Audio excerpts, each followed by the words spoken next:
So, Belinda, there are so many different supplements out there. So let's start with a simple question. What is actually in a multivitamin? So a multivitamin is basically a combination of different vitamins and minerals. Some of them have a couple of extra things in them like herbs, whether it's for stress relief or whatever. But a general multi is going to have small amounts of different vitamins and minerals in there. So it's kind of like a basic sort of insurance policy, just making sure that if you're missing one or two little nutrients from your food, that you're being covered.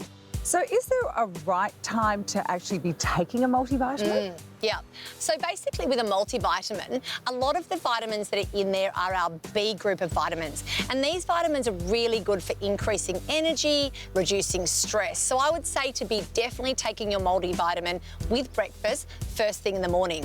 You do need to take them with food because they absorb better with food. But if you take it too late in the day, you might find yourself lying in bed a bit stimulated. You know, we want to be stimulated in the day, but nobody wants to not sleep. I'm a massive fan of taking zinc, but quite a few times I've felt sick. Yes. Can you explain a little bit more the good and the bad times to take zinc? Absolutely. So with zinc, it can make you feel a bit nauseous. It's a bit of a reflex reaction when the zinc hits the gut lining, that you can feel a little bit unwell, and that's a big turn off for people. So you do need some hydrochloric acid in the stomach to digest zinc. So you do need to have it near food, but maybe not too close to food because it can interfere with the absorption of certain nutrients and minerals, so things like iron and things like calcium. So maybe sort of 10, 15 minutes after your meal.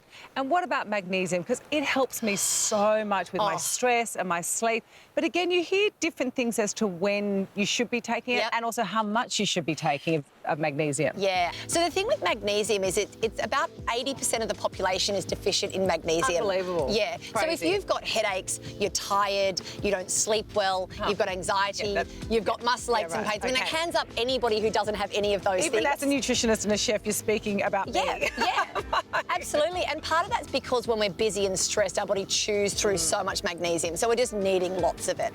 A lot of the time with magnesium, there's other things mixed in with it. So if you go back to your B vitamins that we were talking about, if it's got those mixed in with your magnesium powder, morning's going to be better. And some of them have some beautiful ingredients like lavender or sour cherry or lactium, and they're going to help you to sleep, and they're in a lot of those nighttime magnesium blends. Okay, so I've decided I want to take a multivitamin or start taking different vitamins.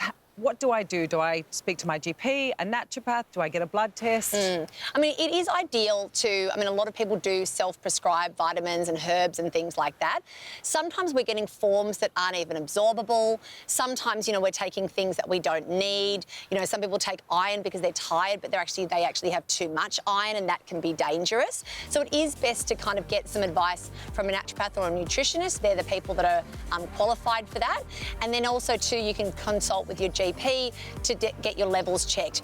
If you don't do these things, people say, oh, I've tried magnesium before. And I'm like, okay, can we just try it again? Because, I've got all these symptoms. We do it at the right dose, at the right time, with the right form. And they're like, oh my gosh, this is amazing. So it's not just what you take, it's how you take, the form you take, and the dose you take.